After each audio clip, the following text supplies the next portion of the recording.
Estamos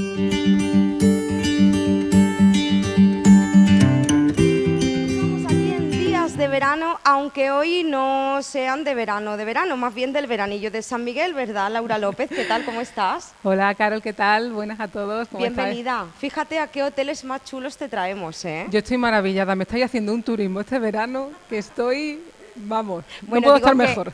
que el día no acompaña mucho, pero ya hacía falta esta lluvia, Laura. Sí, la verdad es que sí, que también hace falta que llueva y también sabemos todo del incendio que está teniendo lugar y es muy necesario, tiene que llover, ¿no? Bueno, pues hoy vamos a hablar de un tema que seguro que a muchos de los que nos están viendo les pasa, Laura. El miedo. El miedo a hablar en público, ¿verdad? El miedo a, bueno, pues a enfrentarse a ciertas situaciones pues en las que hay gente, en las que hay mucha gente que le pasa esto, ¿eh? Yo tengo muchas amigas que me dicen, yo no sé cómo tú puedes tener ese trabajo. Y a una que era maestra, yo le decía, yo no sé cómo tú puedes tener el tuyo, porque yo sería incapaz. Dice, yo sería incapaz de ponerme a hablar sabiendo que tanta gente te está viendo, que es algo habitual, ¿verdad? Claro, pero fíjate en esa frase que te ha comentado, porque es como si uno se pusiera el protagonista, ¿no?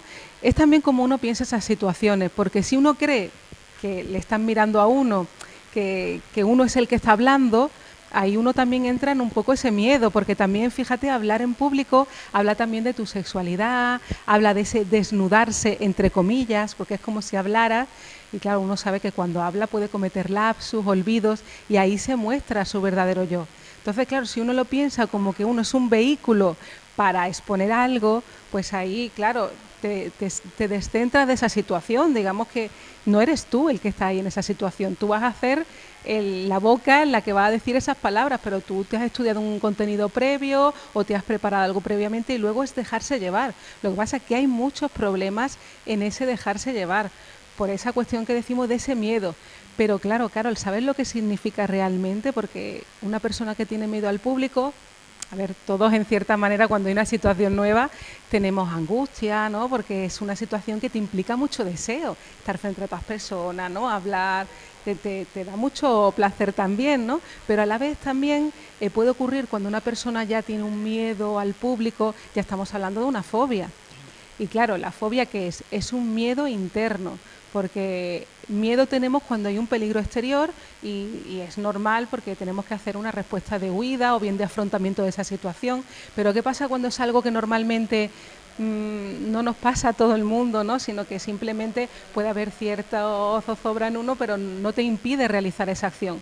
Ahí no estamos hablando del miedo al público, estamos hablando de una angustia que se traduce en ese síntoma, es decir, en esa fobia del miedo al público, pero en realidad estamos hablando de un miedo, de un deseo, algo inconsciente que es significante para nosotros y que a través de ese síntoma, esa huida de esa situación del público en la que yo no puedo salir, ahí es como soluciono ese conflicto interno que tengo conmigo mismo, pero en realidad son deseos intolerados, son cuestiones inconscientes muy significantes para nosotros que se ponen en juego ahí y que no tiene nada que ver con la situación, es un desplazamiento de una cuestión inconsciente nuestra que se pone ahí en juego, ¿no? Llegar a las fobias, a ese miedo tan intenso, pues puede ser peligroso. Pero Laura, siempre pienso que esa cosilla, ante las cosas nuevas, que hay que tenerlas siempre, ¿no? Por ejemplo, cuando uno va a representar pues una obra de teatro o aunque tenga mucha experiencia, siempre esa cosilla tiene que estar, ¿no? Igual que ante cualquier situación nueva de la vida que nos encontremos, no hace falta siempre tener público, ¿no? Cualquier situación nueva, cualquier niño que va por primera vez al colegio, mi hija, por ejemplo, que va al instituto por primera vez, ¿no? Esos nerviosillos, esa cosilla, siempre es bueno tenerla, ¿no? Es como un aliciente de ese Sí, proyecto nuevo. eso habla de la implicación que tenemos, de que nos importa esa situación y que hay un deseo ahí en juego. Lo que pasa es que hay personas que se quedan detenidas en esa angustia. Angustia siempre va a haber, no la podemos eliminar, pero es un momento, es un pasaje que uno tiene que pasar. Y hay personas que por tal de no sentir esa angustia no hacen nada. Pero eso nos implica en la situación. Siempre es nuevo cada vez, es otro paso que da uno más adelante, ¿no? Y también en esa situación que dices de ese miedo, se me viene a la mente también una situación en la que todos lo hemos soñado, ¿no? Porque sabemos que el psicoanálisis también nos habla de los sueños.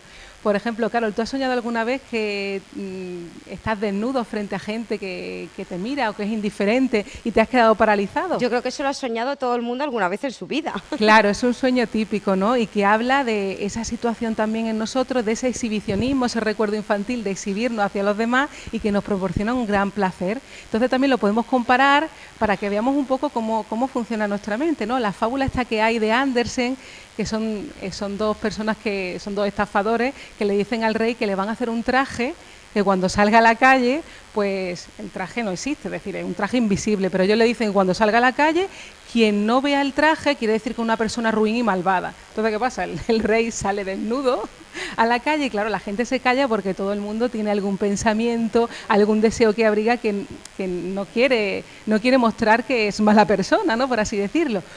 Pues esto es un poco igual, ¿no? Porque todos nosotros cuando nos exponemos a esas situaciones, pues todos abrigamos deseos, hay cosas que ni siquiera quisiéramos confesar, ¿no? Entonces hay como un malentendido, entre comillas, ¿no? A nivel inconsciente. Es como si uno creyera que la otra persona le va a leer pues esos sentimientos ocultos, esos pensamientos ocultos, y ocurre como de forma inconsciente, sin darnos cuenta, pero lo sabemos por los efectos que hay en la realidad, ¿no?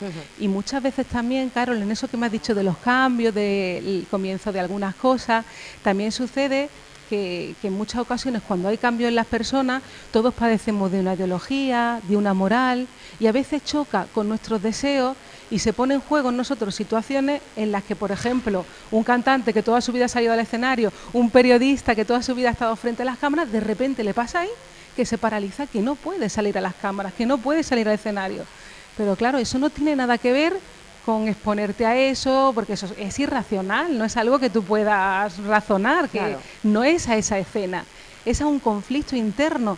Tal vez habría que escuchar a esa persona Y saber de dónde viene ese problema. Claro, y ya digo, y tiene que ver con ese choque entre fantasías que tiene, la moral, la ideología, deseos que chocan, por ejemplo, con la maternidad, con la cuestión de ser profesional y seguir con y esa idea que tiene de familia, ¿no? Hay veces que hay choques entre cosas normales o pasos en la vida que uno no sabe cómo piensa hasta que no se encuentra con esa situación. Claro. Entonces a veces hay que revisar viejas ideas, pensamientos de los que padecemos, pero que no sabemos cómo pensamos hasta que lo vivimos, ¿no? Y en esos síntomas, en esas inhibiciones, está hablando de ese choque entre nosotros porque no nos conocemos y venimos con ideas de la familia, de las cosas que tienen que ser de una manera determinada y vemos que en nuestra realidad no nos sirven.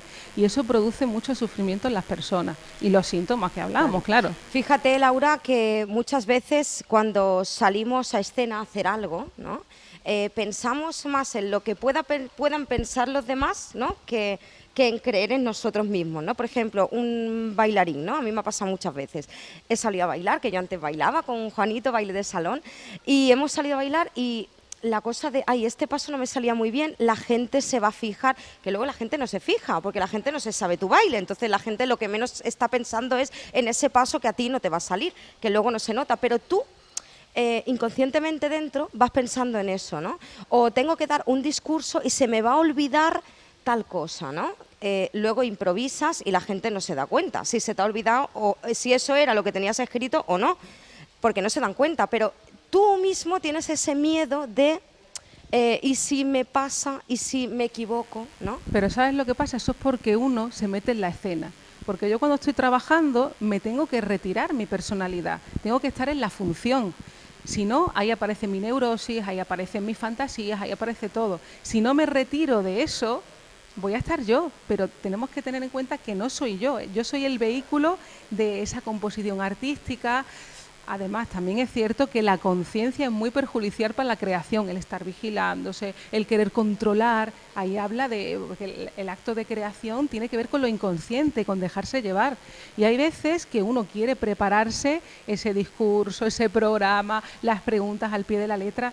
Y ahí es esa cosa de control y que siempre algo se te va a escapar porque no puedes controlar algo que la creación tiene que ver con dejarte llevar. Entonces, el querer controlar algo demasiado, ya hablamos de un polo también obsesivo, ¿no? Que es como no querer dejar que algo de mí se escape y el otro lo pueda saber, ¿no? Y habla más bien de esos conflictos internos.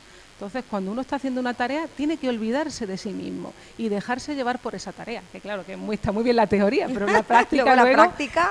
Pero por eso es importante el psicoanálisis, ¿no? Porque te ayuda a conocerte. Seguro que a ti también te ha pasado alguna situación de esas, Laura, Claro, cuando has salido a por recitar algún supuesto. poema o algo, ¿verdad? Claro, a todo el mundo nos ha pasado alguna vez. Ese miedo se tiene antes de salir. Siempre tienes esa angustia, pero porque tienes mucho deseo, estás muy implicado. Claro, somos humanos, a todo el mundo nos pasa. Claro. Que es Laura, algo ¿qué normal. consejos darías para no llegar a tener estas fobias, estos miedos? Bueno, yo le aconsejo que se psicoanalice porque eso no es algo que se quite solo. Claro. Y además que no es algo, no normalicemos algo que no es normal. Y no es algo a lo que se llegue porque uno quiera, ¿no? Y luego se le quite, que no. Que eso es algo que mira, por algo que te ha ocurrido o por algo claro, que hay dentro de ti. Claro, eso es algo además que te va a ir limitando tu realidad. Porque, por ejemplo, si yo tengo miedo a salir al público, vale, esa situación ya la tengo controlada, ya no salgo al público. Pero es que eso que tengo de miedo al público se puede asociar a otra cosa. No sé, si en una escena me pasó que hay un color rojo, se me asocia el color rojo. Ahora me voy a otro sitio y veo a alguien de rojo y se me produce esa reacción en mí, esa angustia, esa huida, ¿no? Claro, es que eso está en ti creciendo. Hay ramificaciones que se van a ir posicionando en otros lugares. Claro. Hay algo que tú no has resuelto. No es eso en sí, es tu manera de reaccionar ante tus deseos, ante tus cambios, ante la vida. Entonces no es la situación, hay algo en ti que tienes que transformar y que claro, eso si no vas al psicoanalista que te ayude a elaborar todo el mundo interior, a conocerte y a transformar esa manera tuya de reaccionar. Es imposible superarlo. Es imposible, es que uno se autoengaña, ¿no? Es como uno se lo toma como si fuera una manía, yo soy una persona maniática, yo tengo miedo a, y estamos normalizando cosas que no son normales que no lo son. Y que se puede vivir mucho mejor, ¿no? Que es dejarse llevar por las cosas, pero eso es un trabajo personal. Claro. Yo me acuerdo en mis primeras entrevistas, yo tenía muchísimo miedo, lo reconozco. Secretos inconfesables, los está confesando Laura ahora mismo, ¿eh? Claro, yo me estaba atacada, pero claro, luego a la fuerza lo vas Mira, haciendo. Mira, yo me acuerdo todavía, Laura, te vas a reír. La primera vez que presenté en Torremolinos Televisión, entré de prácticas y el segundo o tercer día estaba presentando el magazine, ¿cómo se llamaba? Torremolinos Puertas Abiertas, en aquel entonces, estuvo muchos años llamándose así. Pues estaba mi compañero Augusto, que está ahora en la redacción de informativos, de presentador. Y yo entré de prácticas con él. Bueno, pues me metió al segundo o tercer día en el programa y me dijo, tú siéntate, que ya yo charlo contigo un ratito, te presento. Digo, yo imagínate, ataca, Laura. Yo nunca me había puesto delante de una cámara, aunque había estudiado periodismo, sabía lo que iba, pero tienes esa cosa. Y me sienta y en esto que me dice, ¿qué botas tan bonitas llevas? Yo me quería morir de la vergüenza, Laura. Me quería morir, te lo juro. No sabía cómo salir de... Para relajarte un poquito también, ¿no? Para hablar, para relajarme, sí. Hay personas que te hacen la vida más fácil, la verdad. Pero sí.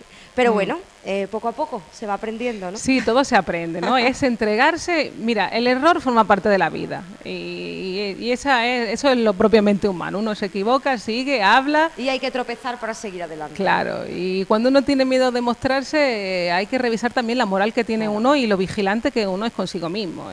Y estamos para aprender, para vivir, para entregarnos a las cosas. Pues estamos para aprender y para seguir adelante. El martes que viene seguiremos adelante con esta sección de psicoanálisis. Laura, ya comentaremos dónde vamos a estar la próxima semana. Uy, qué nervios. Pero por lo pronto, pues te despido, Laura. Vale. Que te vaya muy bien, que tengas una feliz igualmente, semana. Muy bien, igualmente a vosotros.